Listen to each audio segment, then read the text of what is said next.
In the annals of human history, a book has never been just ink on paper. It is a vessel for ideas, a spark for change, and a threat to those in power. Time and again, certain works have been branded so dangerous that rulers, churches, and entire governments tried to burn them, ban them, or erase them forever. But every flame, every ban was really an act of fear, an admission that ideas cannot be silenced by force. From ancient bonfires to modern blacklists, the struggle to control thought has never ended. Join us as we uncover the top 10 forbidden books in history, works so powerful they shook the world. Number 10. We begin with the Scroll of Jeremiah, a chilling origin story of censorship and book burning that takes us back to the 7th century BCE in the ancient kingdom of Judah. At the heart of this tale stands the prophet Jeremiah, a man burdened with divine visions of judgment and doom. Under God's command, Jeremiah dictated a scroll of prophecies to his faithful scribe, Baruch ben Neriah, urging Judah and its ruler, King Jehoiakim, to repent and submit to the rising Babylonian Empire to avoid devastation.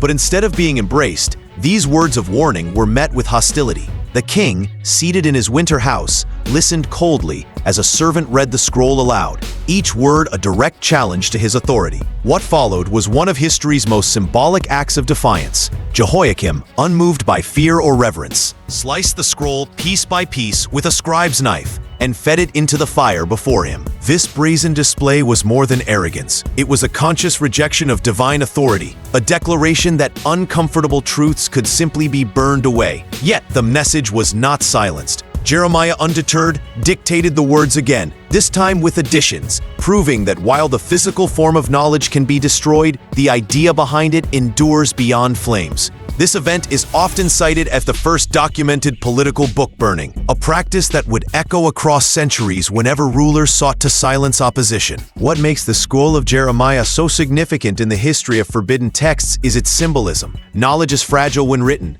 but indestructible when spoken, remembered, or rewritten. Jehoiakim's act was not merely censorship, it was the birth of a pattern, the attempt to rewrite destiny by erasing words. And yet, like all acts of suppression, it failed, leaving behind a legacy that continues to warn us that burning a book does not extinguish its truth. At number 9, we turn to ancient China, where the burning of books became not only an act of destruction but a weapon of control. In 221 BCE, Qin Shi Huang, the first emperor of a unified China, faced the monumental task of consolidating his empire under the rigid principles of legalism.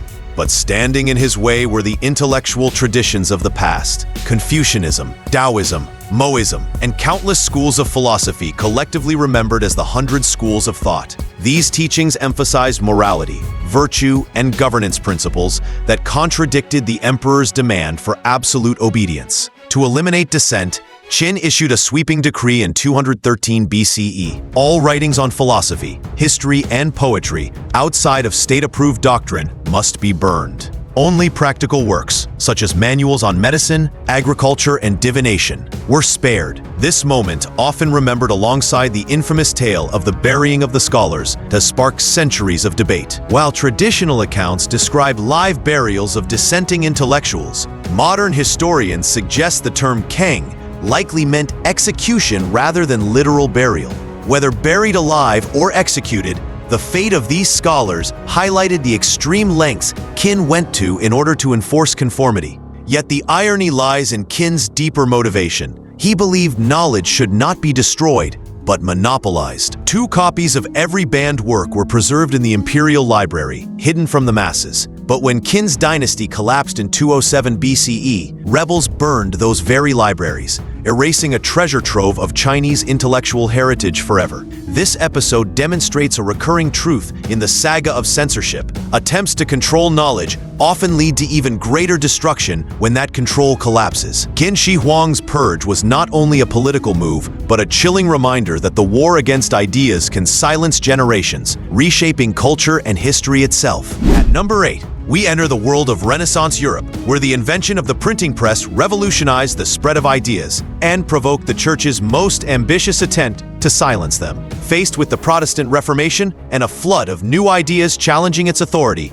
the Roman Catholic Church introduced the Index Librorum Prohibitorum, or Index of Forbidden Books, in 1559. Unlike the fiery spectacles of book burning in ancient times, this was censorship refined into bureaucracy, a list of works that no faithful Catholic was allowed to read under pain of sin. For over 4 centuries, the Index served as the Church's ultimate weapon against heresy, blacklisting thousands of works and even entire authors, condemning them wholesale regardless of subject.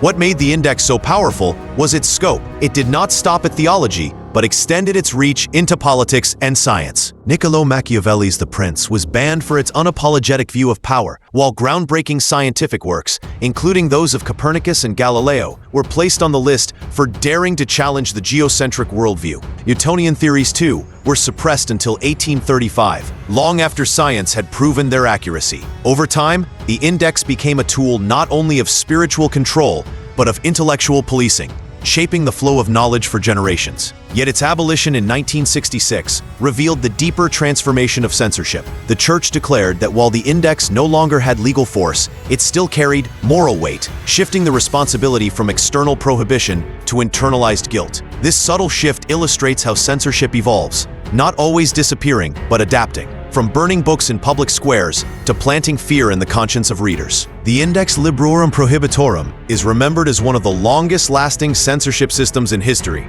a symbol of how institutions, fearful of change, try to control not just what people read, but what they are allowed to think. At number 7, we uncover the scandalous history of Geoffrey Chaucer's masterpiece, The Canterbury Tales, a work celebrated today as a pillar of English literature, but once condemned as dangerously indecent. Written in the late 14th century, this collection of pilgrim stories offered more than entertainment. It exposed the underbelly of medieval society, with bawdy humor, ribald jokes, and biting satire. Characters such as the Pardoner and the Summoner were portrayed as corrupt church officials, revealing hypocrisy within the very institution that dominated European life. The Miller's crude tale, full of sexual innuendo, was a sharp contrast to the lofty ideals of knightly romance and pious devotion. This brazen choice to write in everyday Middle English, rather than the noble French or Latin of the elite, further scandalized critics, who saw it as an assault on both morality and social order. From the moment of its circulation,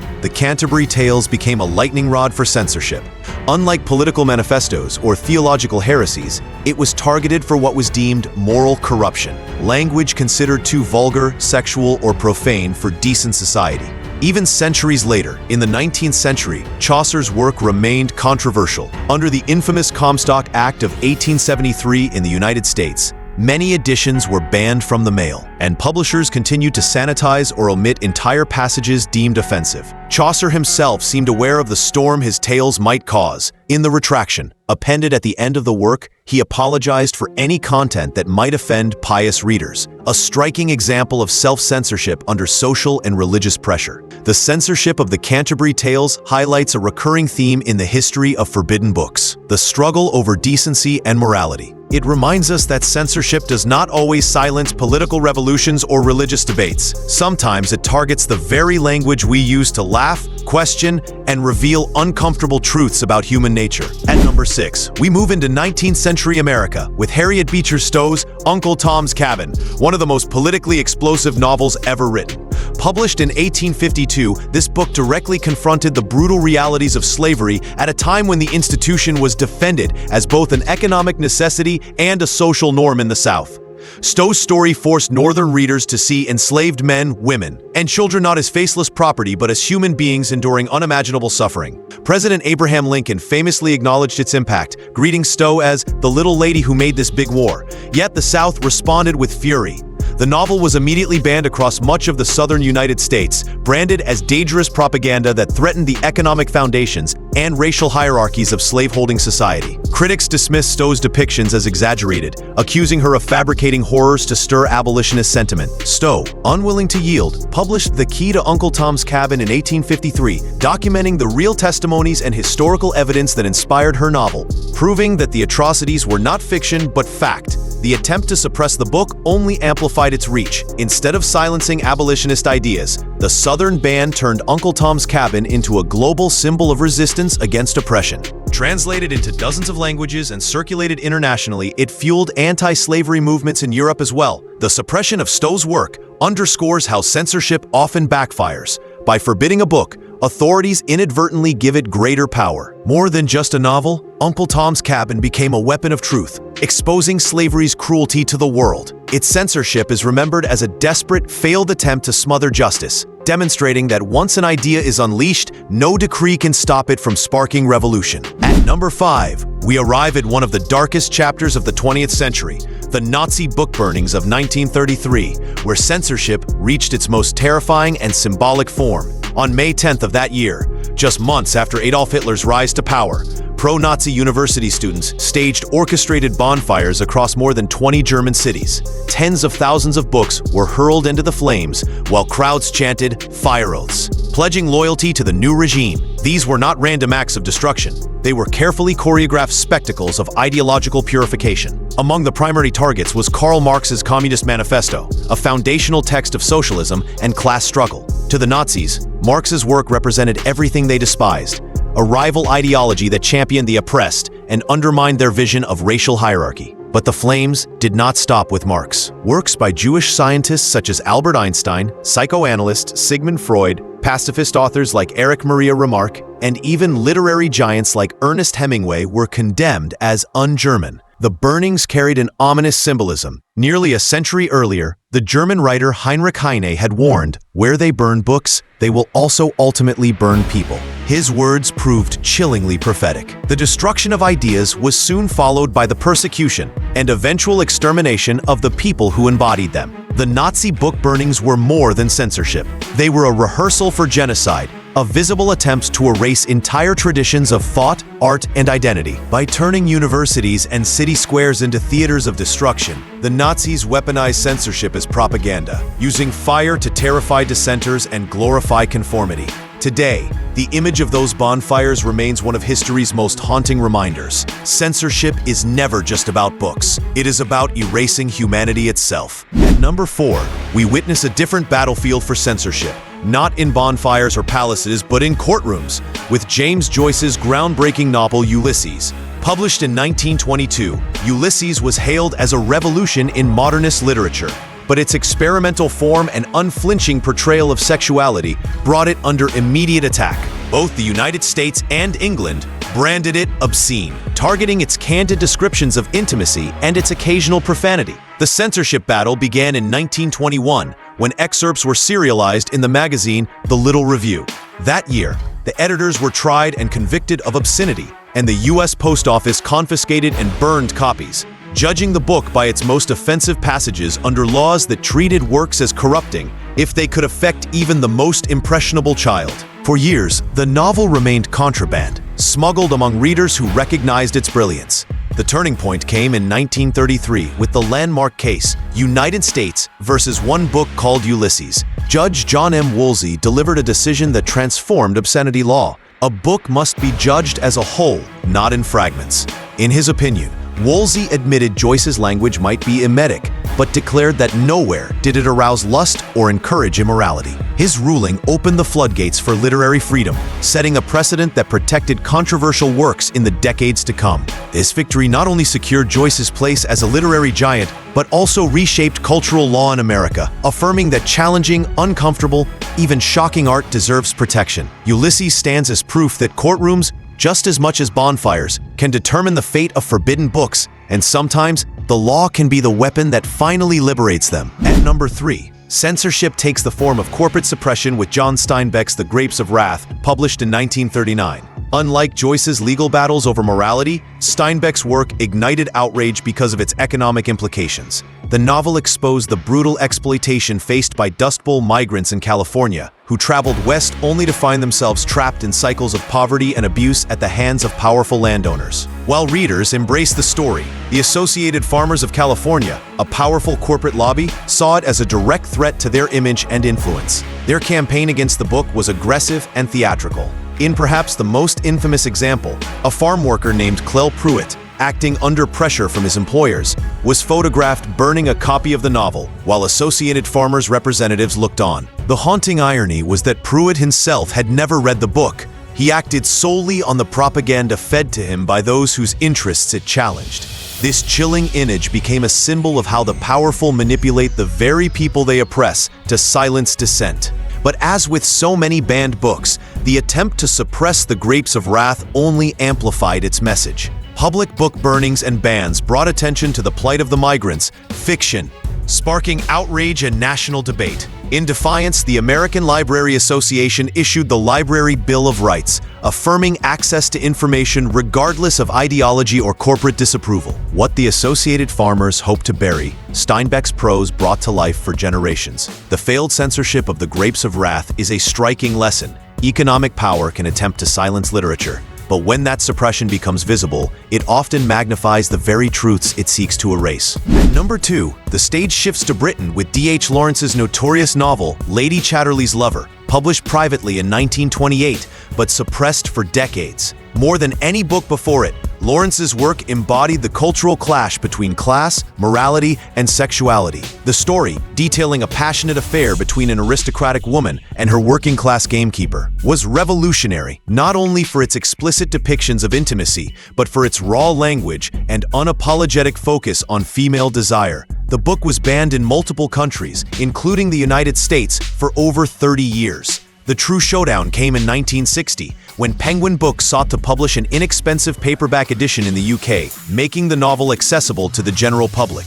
The state prosecuted Penguin under the Obscene Publications Act, leading to one of the most famous trials in literary history. The prosecution's most infamous moment came when counsel Mervyn Griffith-Jones asked the jury, "Is it a book you would wish your wife or your servants to read?"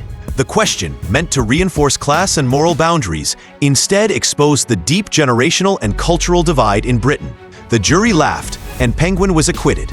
This ruling was a watershed moment that transformed obscenity law and marked the beginning of the sexual revolution. It wasn't just about one book. It was about who had the right to decide what society could read, experience, and discuss.